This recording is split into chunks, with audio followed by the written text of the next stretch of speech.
Have you ever noticed how some people, like plants, seem to flourish openly in the sunlight, while others grow quietly stronger in the shadows? What might it mean to thrive away from the spotlight?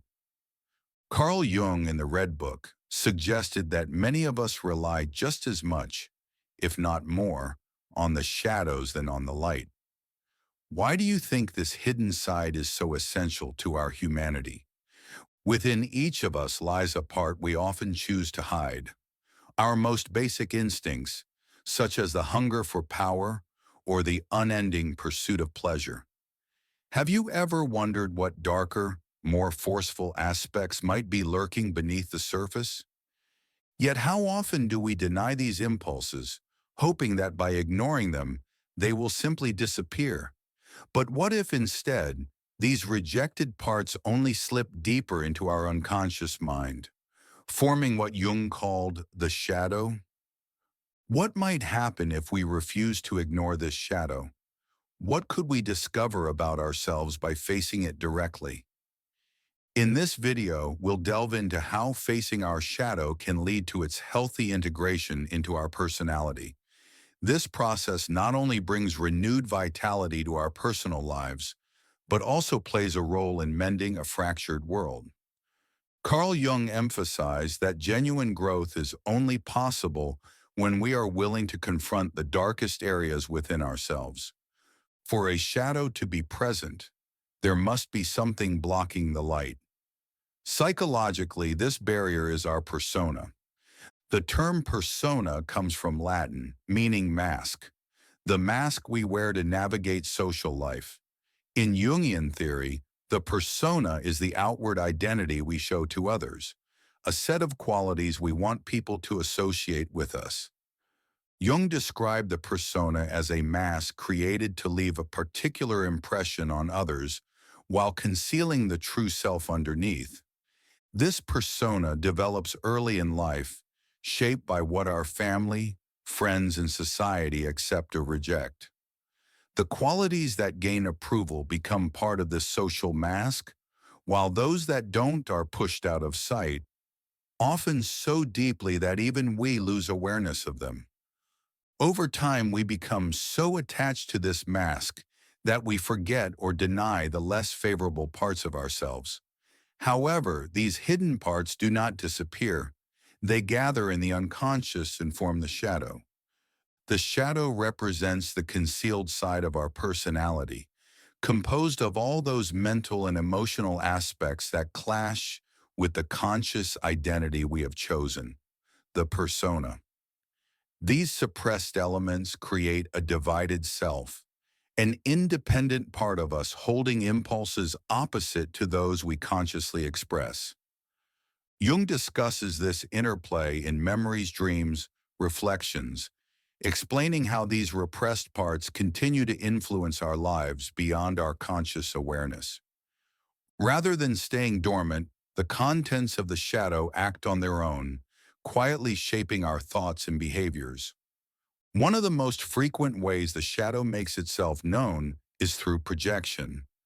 Instead of owning our own defects and weaknesses, we attribute them to others. We direct criticism at individuals, groups, nations, or political parties, projecting onto them everything about ourselves that we refuse to accept. As Jung pointed out, we tend to project onto others all the undesirable and inferior traits we refuse to acknowledge in ourselves, which leads us to criticize and attack them. This act of projection fills the world with scapegoats, the goats of today, much like how ancient societies hunted witches or werewolves, externalizing their own fears and imperfections onto these figures. Moreover, the shadow influences our everyday behavior, affecting not only our mood but sometimes even our physical health. The qualities we suppress into the unconscious don't simply vanish, they ferment beneath the surface, creating internal tension between our conscious self and this separate, fragmented part of our psyche. During periods of stress or conflict, the boundary between our conscious mind and the unconscious weakens, allowing the shadow to emerge. This can lead to unexpected and harmful outcomes, such as sudden emotional shifts, self-sabotaging behaviors, or mysterious physical ailments. Jung highlighted this when he remarked, "Some patients claim that the dark side doesn't exist for them, that they have no inner conflicts. Yet they fail to recognize that odd, unexplained reactions, clumsiness in life, erratic moods, actions harmful to themselves or others, nervous symptoms and pains with no clear cause are signs of an active shadow. Therefore, the shadow is not something we can ignore or eliminate. It is an integral part of our psyche that must be acknowledged and integrated if we want to live more balanced, conscious lives. Rather than denying the shadow, we stand to gain immensely by bringing this hidden aspect of ourselves into awareness.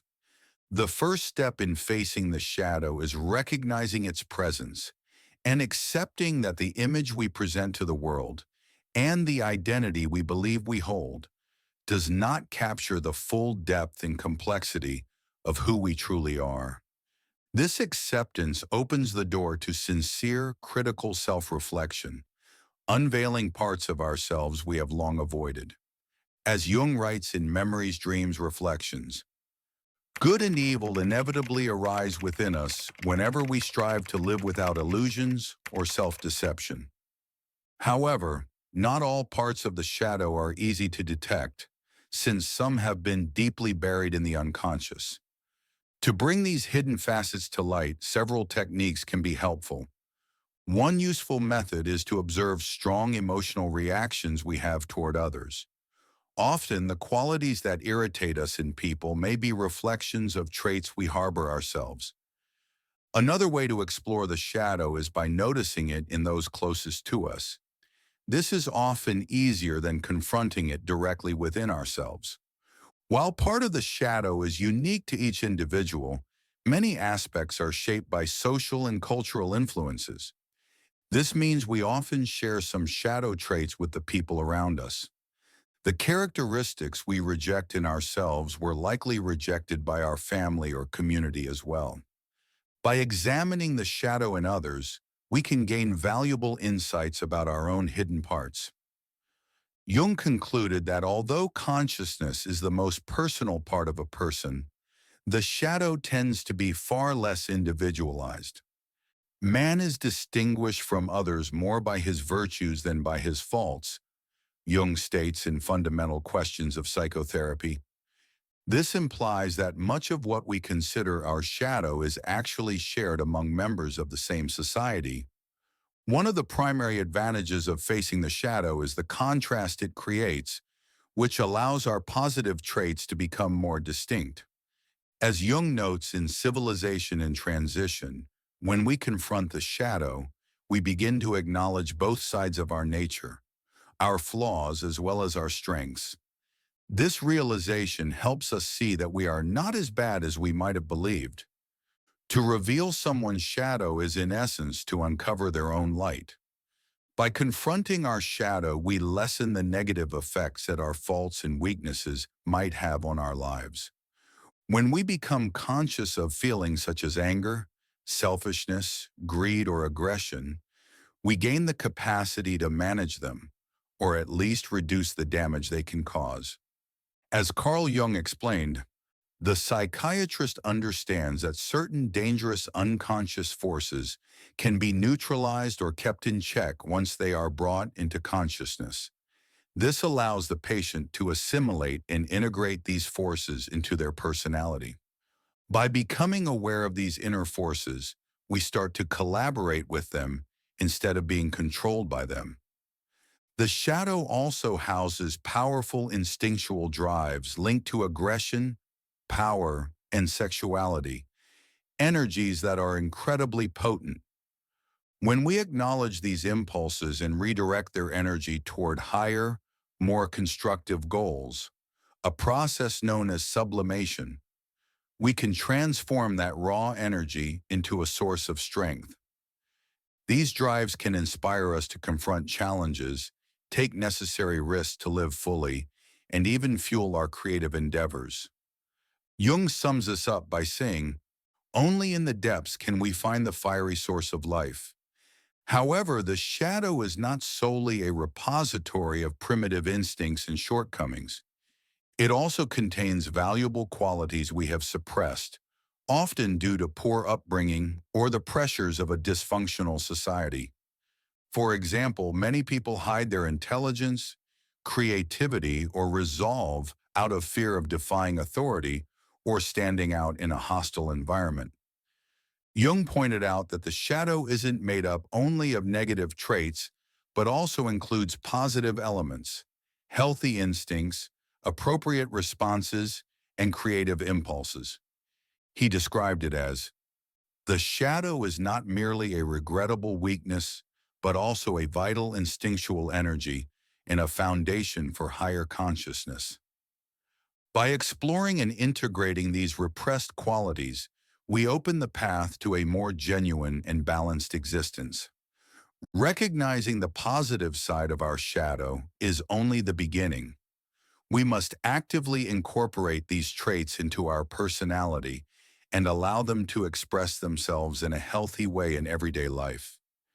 Erich Neumann, a student of Jung, observed, "Accepting the shadow means more than confronting that dark side and then pushing it back into the unconscious like a prisoner. It means giving it the freedom to participate in life." This integration is a vital step in psychological growth, requiring acceptance of both the dark and the luminous facets of our being.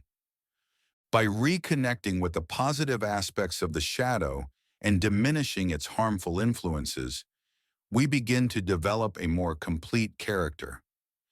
This process of integration is crucial for achieving what Jung saw as the ideal of wholeness. The foundation of true psychological health, a personality that embraces both its strengths and vulnerabilities, is far more authentic and balanced, which naturally attracts others.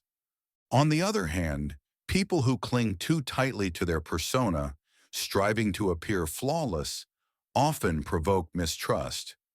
We instinctively sense that behind a perfect mask lies a concealed shadow, creating an impression of inauthenticity. Conversely, an individual who presents themselves as whole, embracing both their strengths and their imperfections, naturally earns the trust and admiration of others. As Jung remarked, "The shadow is an integral part of the entire personality. A strong person must have some vulnerability. An intelligent person must occasionally act foolishly. Otherwise, they appear unreal, relying solely on appearances and illusion." Jung emphasized that these imperfections are what make a person genuinely human and worthy of respect. He observed that people often find themselves more drawn to someone's flaws than their strengths, as these imperfections offer a more authentic and complete portrait of humanity. In his view, love desires the whole individual, someone who embraces both their light and their darkness.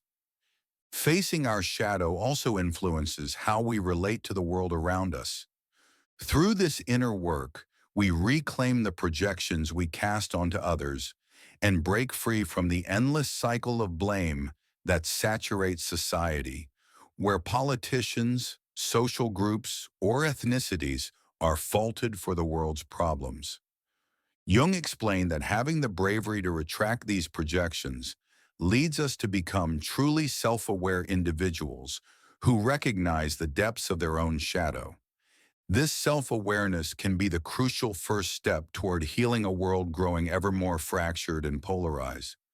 Such a person, by accepting new internal struggles and contradictions, challenges themselves profoundly. They lose the tendency to cast blame on others or declare that others are wrong and must be opposed. Instead, the true battle unfolds within their own being. If this video spoke to something deep within you, I have a small request.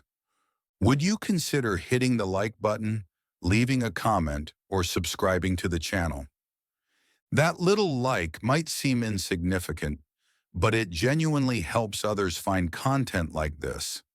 More importantly, it means a lot just knowing you're here. Before you head out, you'll notice a few suggested videos on your screen. I won't spoil the surprise by explaining them. I'll just say they continue the conversation in powerful ways that complement what we've explored here. If you're ready to keep diving into this journey of self-discovery, you won't regret watching them. Thanks for showing up and for being a part of this shared reflection. I'll meet you again, whether in another video or in the quiet moments of your own personal journey. Until then, take care and keep uncovering what it truly means to be yourself.